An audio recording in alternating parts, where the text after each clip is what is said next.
Adil NGO అయిన ఆదిల్ గారికి, మా ఎంకేఎన్ డ్రైవింగ్ అయిన ఒప్పంది సర్పంచ్ గారికి, అలానే మన పంచాయతీ సెక్రటరీ గారికి, వీళ్ళందరికంటే ముఖ్యంగా ఎన్ని పనులు ఉన్నప్పుడు కూడా ఈరోజు ప్రోగ్రాం ఉందని తెలిసి ఇక్కడికి ఇచ్చేసినటువంటి గ్రామ ప్రజలకు, అలానే నా సచివాలయ స్టాఫ్ మందికి కూడా ప్రత్యేకంగా పేరు ప్రత్యేక ధన్యవాదాలండి.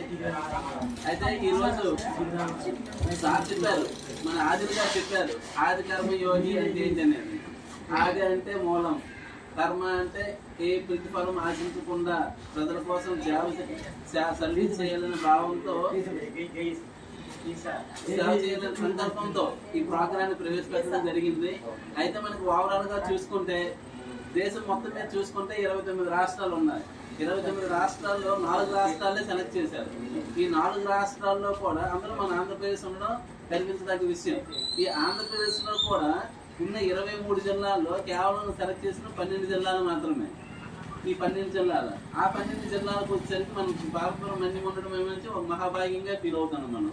అది ఈ పార్పురం మన్యంకి వచ్చేసరికి అందులో కురుపం మండలం ఉంది, పక్కనున్న కొమరారు లేదు, పక్కనున్న గరుగుబిల్లు లేదు, కురుపాం ఉంది. ఈ కురుపాంకి వచ్చేసరికి 12 విలేజెస్, అందులో నీలకంఠపురం ఉండడం ఇంకా అదృష్టం.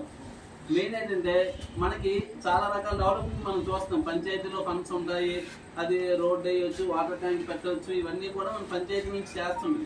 ఈ ఆది కర్మ యోగి ప్రోగ్రామ్ ద్వారా దీన్ని సెంట్రల్ గవర్నమెంట్ అనేది ఒక సాచురేషన్ మోడ్లో, అంటే 2025లో ఈ పంచాయతీ ఈ గ్రామం ఇలా ఉంది, 2025 అయ్యేసరికి ఇప్పుడు మనం సుక్కుగూడ కూడా వెళ్ళాము, అదే కదా సార్, సుక్కుగూడ ఆ ఊర్లో సరైన వాటర్ ఫెసిలిటీస్ లేకపోవచ్చు, సరైన రోడ్డు సౌకర్యం లేకపోవచ్చు. ఇదే 2025కి మనం ఈ రోజు అక్కడ విజిట్ చేసాము. అక్కడ ఏదైతే మనకు కావాలో అవన్నీ కూడా నోట్ చేసుకోవడం జరిగింది. సో ఇది 2030 నాటికి కంప్లీట్ గా ఆ విలేజ్ కంప్లీట్ పిక్చర్ మారిపోతుంది. ఆ విధంగా మనము సాచురేషన్ మోడ్ లో ఆ గ్రామాన్ని అన్ని రకాలుగా అభివృద్ధి చేయాలి అనే ఉద్దేశంతో ఆది కర్మ యోగికి సంబంధించి మా సచివాలయ స్టాఫ్ అందరికీ కూడా పూర్వంలో 2 రోజులు ట్రైనింగ్ ఇవ్వడం జరిగింది.